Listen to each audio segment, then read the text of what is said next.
Do you have the commissioner's soundbite on the 17-game schedule being on the table in a collective bargaining agreement currently going on between the NFL and the Players Association?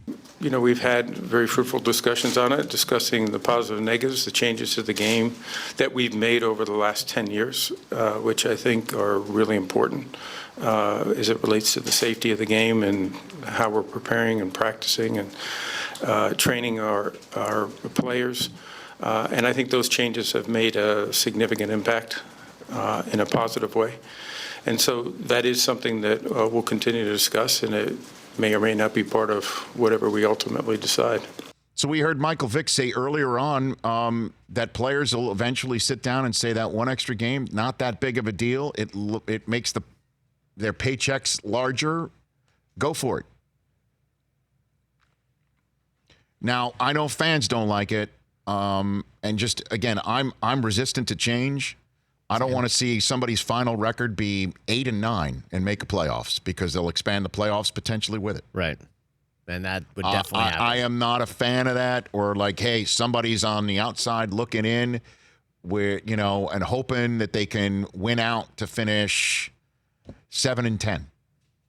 Ugh. Okay. It'll be tough to handle. Yeah. But this is the way it's been trying to go for a while. And I don't know, again, if this is something the NFL's throwing out there and then will remove so they get something else. But they've been trying to grow the pie. And the way to grow the pie is through television contracts. And the way to do that is to give more product to the broadcasters. Not just in a game, but to also expand the season.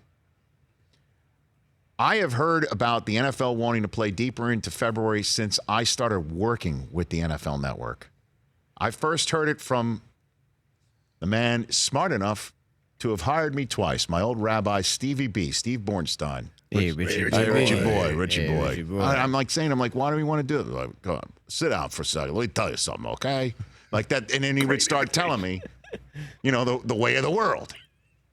And the way of the world is the TV contracts, if they can't get any more money just by the status quo, extending the season deeper and putting the championship games, AFC and NFC championship games, in the month of February, where, as we all know, is sweeps month, and that's the way it's always been. I know the TV business changes, but the ratings in February are particularly looked at by ad agencies and networks. There's the three biggest games are the championship games and the Super Bowl. Right. So you put two championship games in February now. Just that real estate alone makes those games more valuable in a television package.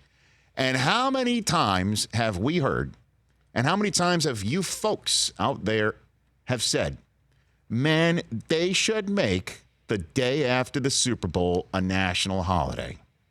Well, you keep pushing the games in the way that the NFL is talking about. You put Super Bowl Sunday on the Sunday of President's Day weekend, and guess what that would bring?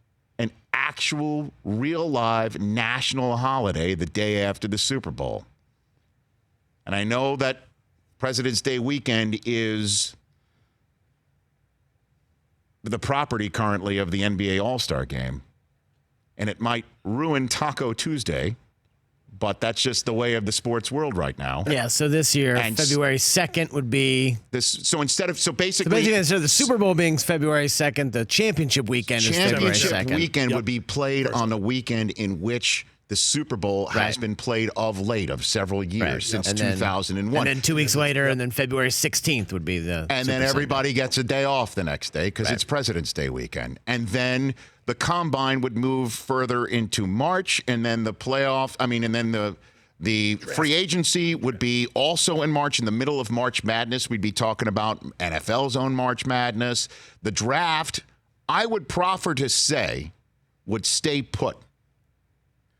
Because they'd keep it staying put. Maybe they would just, because the talent evaluation portion of the calendar is already a million years long, it feels like. Right. They might push it into May and just keep things moving on, and then I just know that many folks who work in the NFL in front offices would just be like, they just need the break, man. For more of The Rich Eisen Show, tune to Audience Channel 239 on DirecTV for free on BR Live or download the Rich Eisen Show app.